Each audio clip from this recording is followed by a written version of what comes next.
You guys ever just been feeling really like aggressive lately? No? Well, I have not either, but we are talking about aggression today. So, this is actually my Sazabi gameplay, which is really, really cool because I wanted to share some of it with you guys and I haven't been able to. But we're talking about aggression, how that relates to Sazabi as a character, how it relates to your role as a main tank, a space controlling tank, and also how you can apply that to other characters because it's relevant to everything. So, starting off, we're walking into this point here. It's a neutral situation, and there's like a midline between the map, like right where Zaku's standing, right where I'm looking at the staircase. It's the midline. Aggressive positioning pushes me forward. Take the space. I pressure the Zaku out here, and I pressure the gun tank out here. I do end up getting flanked. I went to attack him, actually. Missed it, but, you know, we just play our defensive positioning here. We're good. So, in this situation, I had an option to go aggressive. I had an option to go passive. I choose the aggressive situation, and I'll explain why after this. But it does give me the Marseille, and it gives me a solid chunk on the Sazabi, and I could have maybe killed him if I'd had a little bit of support. However, my team does end up winning the fight anyway, because they come in shortly after I just kind of crush these guys a lot, and then win the fight. So, that was a bit anecdotal. Because they won the fight is not why it was good for me to play aggressive. It was just a byproduct. But what being aggressive does is it essentially gives you an option to force the enemy to make a mistake first. So that's really, really advantageous. And here, I really laughed when I recorded this earlier, but when I was looking at it earlier, I just absolutely just crushed this Zaku here. No, I had like 100 HP and he just was trying so hard to kill me, but nope. Yeah, so expanding more on the whole aggressive thing, like I said, it makes you have to go first. And when you go first, it makes the enemy have to survive that. If they survive that, then they have an opportunity to punish you next and to play against you next. But there's a really high likelihood that they won't ever get the opportunity to do that if you play aggressively well enough. It doesn't mean that aggression is like the must do all the time thing, but it does make the enemy have to survive. So here we're going to see an advantage how this goes. So, you know, I roll the Zaku a little bit, and I take some really aggressive positioning. Always make sure you're using cover and stuff at the forward regardless. Aggressive doesn't mean stupid, right? But I do take really aggressive positioning, and we'll see how they go. So the Pale Rider survives just barely, and then I get a kill on the Marseille here. So the Marseille did not survive that. And instead of backing up, I push the aggression even more, which is really more related to limit testing. But aggression pushes the limits up, which then lets you find your limits. So instead of backing up when I have no shield and starting at low HP, I ult to hold the space. And it does give me a lot of power because my funnels start chasing things. And you'll see right here, the funnels actually go really, really far. That Sazabi over there is actually being attacked by my funnels right now, which is wild. That it's actually that far. But it lets me hold this, do a large amount of damage, and they even go kill that GM there. They do a large amount of that damage. So we win the fight. Because the enemy wasn't good enough to survive it. Now, if I hadn't gone first, I would have never gotten that opportunity to punish them first. I would have had to survive their punishment, their attack, and then turn around and try to do it to them. So that's essentially what the difference is and what the advantage is. It doesn't mean that aggression is always good or always better. As a general mental state, obviously there's times not to be aggressive. There's times to be aggressive in general, like in standard gameplay. Just, you know, if you have like 1 HP, don't go aggressive, right? But I'm talking like general mentalities. Here you'll see it is another example of really good aggressive play. Just limit testing aggressive play. I currently have lower resources than the Sazabi does. Our shields are about the same, but I've tanked 300 damage here. But, you know, I go into him first. And here I hit a nice big chunk of shotgun damage on him. So if we sit here and shoot each other, I'm going to win. My Zaku does end up coming in and helping anyway. So that's actually why I got the kill that fast. But I would have won that. Just because I would have been pumping damage to him. Because, you know, the shield would have tanked 2 or 3 shots. And then his face would have tanked the remaining 2 and I would have killed him. So from here, I start going a little bit. Like, you're going to see some disadvantages of going too aggressive. I do end up feeding a little bit shortly after this point, I believe. Yep, right here. So I go a little bit too aggressive. This is just a little bit silly, I'm be honest. But it's about the mentality, you know, the aggressive mentality. And while I did go too aggressive, it wasn't a stupid play. The first time I did it. If I do it again, it's stupid because I know that that'll kill me. You know, I do it again. I overestimate the value of my corner, and then I also waste my dash, so I don't have it available when this Sazabi pulls around the corner. But you know, I fed, and considering they already have the point and I spawn so close, it's not like the biggest, most important feed. Like it's not like just game deciding. But now I know not to do that. As you can see, I'm positioning in a better location because on the corner here, I can be flanked on two sides. On the left side here, I can't. I can only be flanked by one. Which means I can just LOS that damage and use a corner. You always want to be only able to be flanked by one angle, or you only want to be like targeted by one angle at one time. 2 angles is like potentially okay, but not ideal. 3 angles and you have nowhere you can go because no cover can block it. So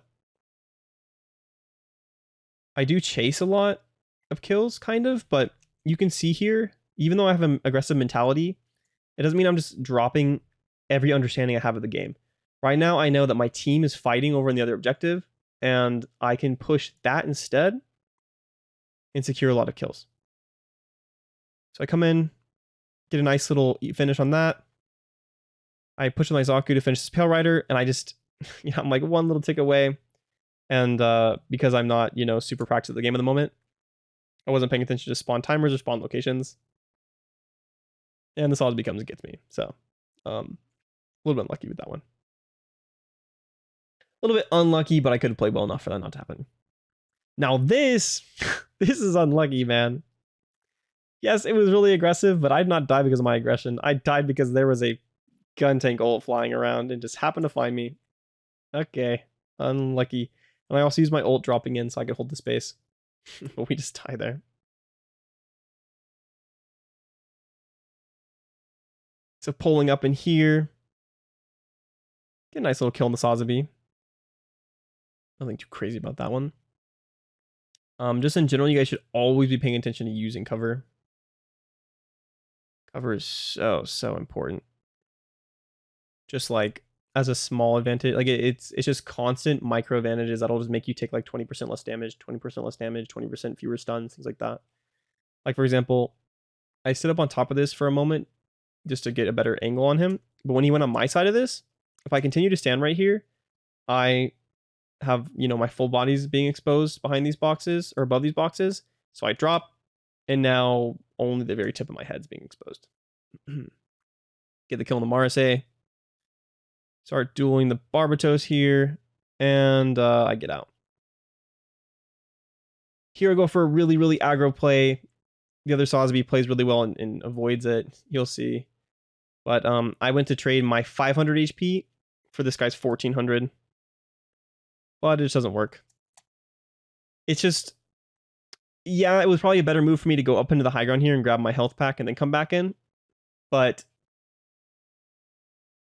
what this will do is, in situations where I do need to push that play, I'll have that much more practice doing it.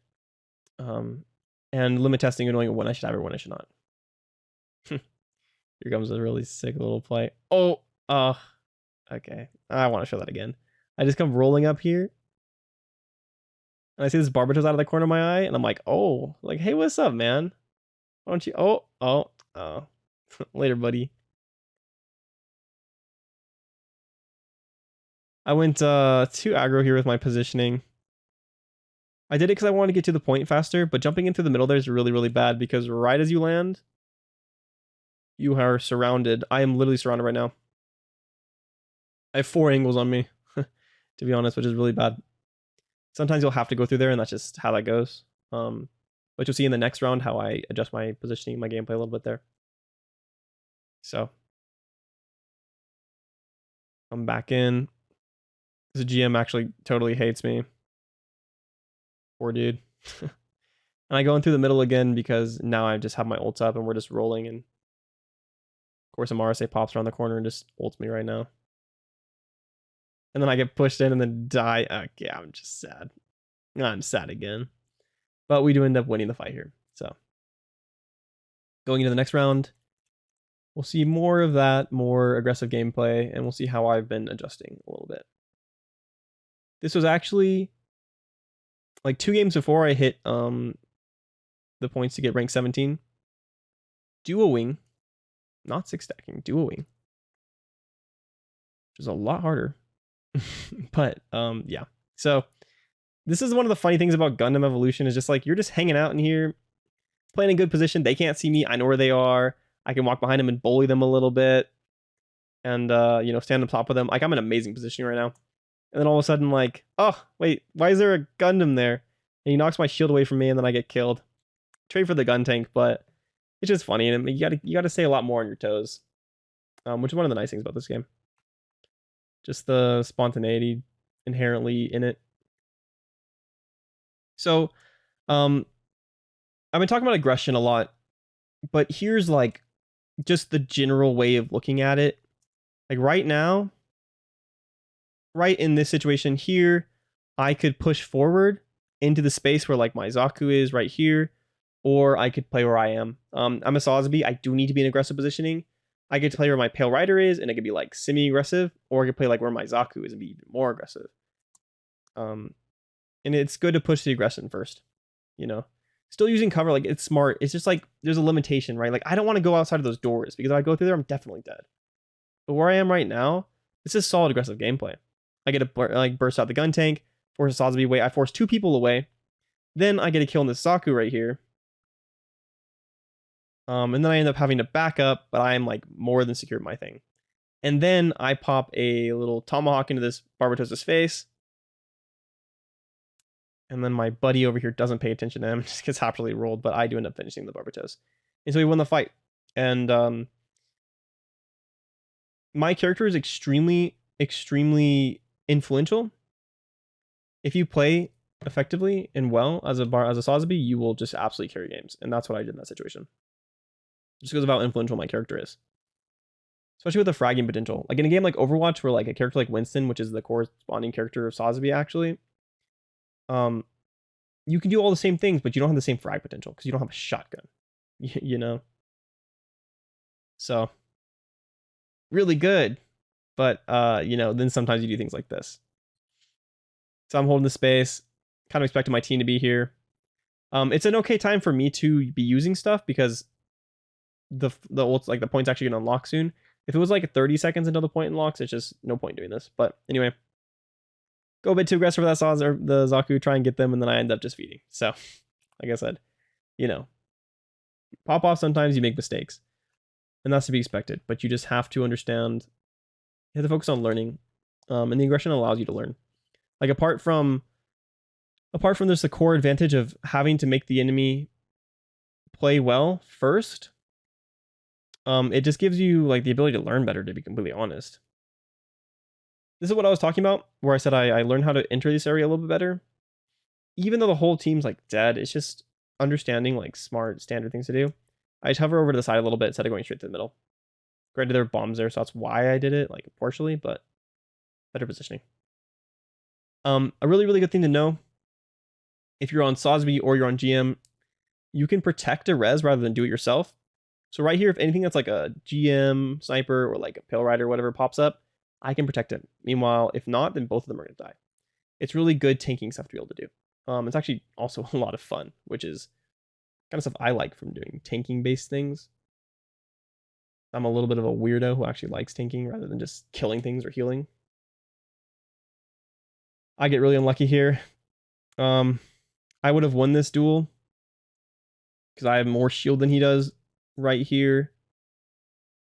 And I like, you know, I'm attacking first essentially. I would have killed him. But a Gundam sneaks around the corner and blows me up. Actually sad.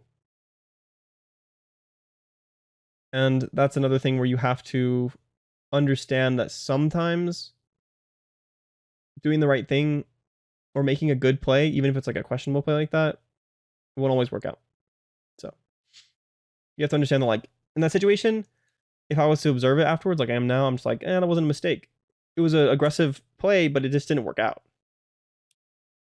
Now maybe I decide like, I don't want to take those kind of aggressive risks, because sometimes they won't work out because things will happen. But that wasn't a straight mistake. Like me pushing that high ground there and just awkwardly standing there.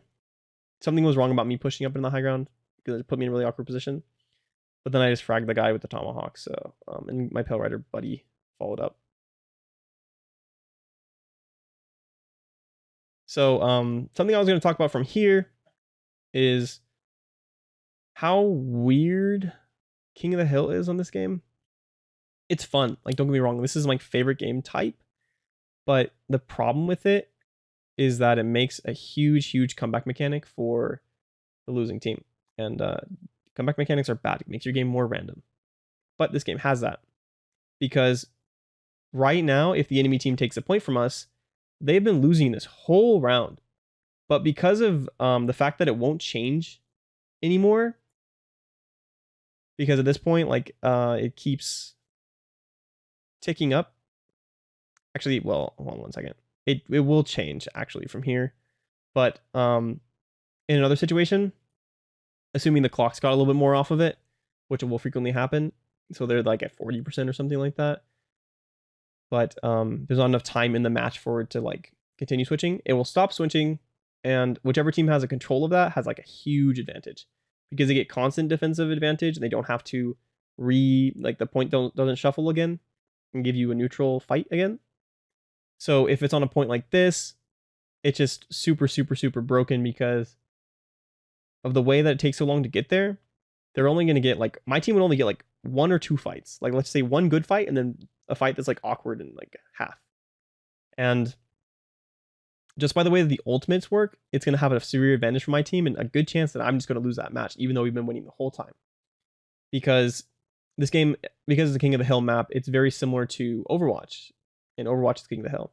In Overwatch, because there's ultimates, has this thing where the first team to win the fight, the neutral fight on King of the Hill, gets an ultimate advantage. Going into the second fight, they use the ultimate advantage to win that fight. Going into the third fight, they use the ult advantage they still have to win that fight too. When a team wins a fight, they kill more.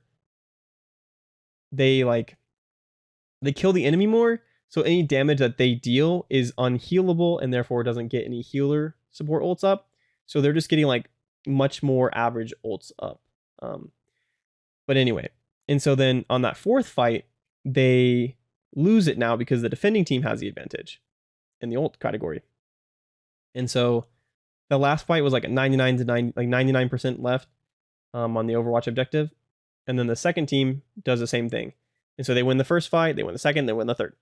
And then the last one, the first team touches it at 99%, but they actually have like an ult advantage. So they win that fight, and it's just like this organized way that a perfect game of Overwatch King of the Hill is supposed to go. But what that means for this game is that just because of the fact that it doesn't switch anymore, because you're losing the defensive advantage every time the point switches to another one, like it does during standard gameplay. So it bypasses some of the stuff that was happening in the Overwatch game. Because the defensive advantage affects the way that you use your ults a lot. Because the defensive advantage is a positional advantage, because you get to choose where you're going to start the fight, because you're already on the point. But so what can happen is a team, like let's say we have not much time left in this game and they're at 40% and then they beat us in a fight. They are going to get that ultimate advantage from killing us. They're going to push us the next fight with their ultimates and kill us. And because of how far away we are from the objective, we're only going to get one more fight. And so we come in, but they have another ult advantage again because, we're in that cycle where they would have gotten these fights with ult advantage and then they're going to beat us. And even though we were beating them the whole game, they beat us just because of the fact that they happen to get control right at the end of the game where the objective won't switch anymore. So if you're looking for some more gameplay, guys, make sure to check out these mobile suit guides. There's 14 of them and I finished all the characters, which I'm really excited about. So go watch them, please.